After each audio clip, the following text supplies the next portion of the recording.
রানীতলায় পুলিশের নাকা চেকিংয়ে আটক ১২ জন বাংলাদেশি। রানীতলা থানার নাজিরের চক ব্রিজ এলাকায় নাকা চেকিং চলার সময় সন্দেহজনক ১২ জনকে আটক করে পুলিশ। পুলিশি জেরায় তারা স্বীকার করে তারা বাংলাদেশের রাজশাহী জেলার বাসিন্দা।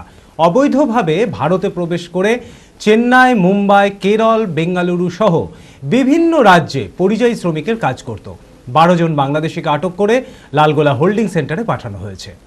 মানসিক স্বাস্থ্যের জন্য সবার আগে যে নামটি মনে ভেসে ওঠে, সুস্থ মনের ঠিকানা মনোবীক্ষণ। যোগাযোগ নাম্বার 7477799513।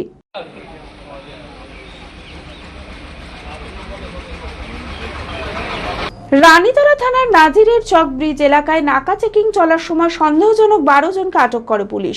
পুলিশি জেরায় তারা স্বীকার করে তারা বাংলাদেশের রাজশাহী জেলার বাসিন্দা। অবৈধভাবে ভারতে প্রবেশ করে চেন্নাই, মুম্বাই, কেরল, বেঙ্গালুরু সহ বিভিন্ন রাজ্যে পরিযায়ী শ্রমিকের কাজ করত। ১২ জন বাংলাদেশিকে আটক করে লালগোলা হোল্ডিং সেন্টারে পাঠানো হয়েছে।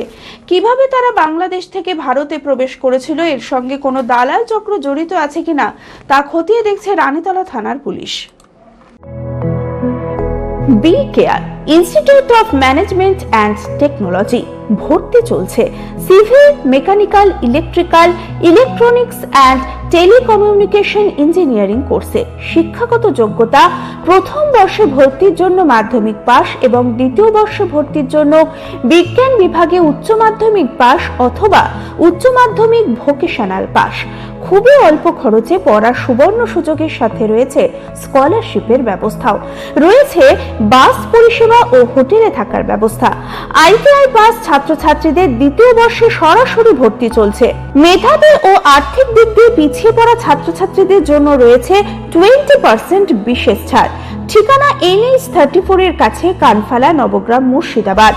যোগাযোগ নাম্বার 08967158821।